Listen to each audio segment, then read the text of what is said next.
अस्सलाम वालेकुम। आज की इस वीडियो में आपको बताएंगे अल्लाह की चीज़ों में बड़ी शिफ़ा।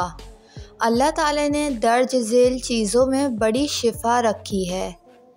शहद में शिफ़ा है, ज़मज़म में शिफ़ा है, सदक़ा में शिफ़ा है, कुरान में शिफ़ा है, सूरतुल फातिहा में शिफ़ा है, कलौंजी में शिफ़ा है, सिले रहमी में शिफ़ा है, सफ़र करने में शिफ़ा है।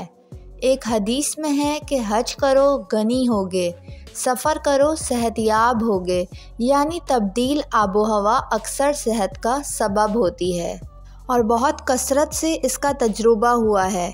बेशक मेरे अल्लाह की कुदरत, सुभान अल्लाह। उम्मीद करती हूँ आपको ये वीडियो पसंद आई होगी। वीडियो को लाइक और मेरे चैनल को सब्सक्राइब करके बेल नोटिफिकेशन ज़रूर ऑन कर लें।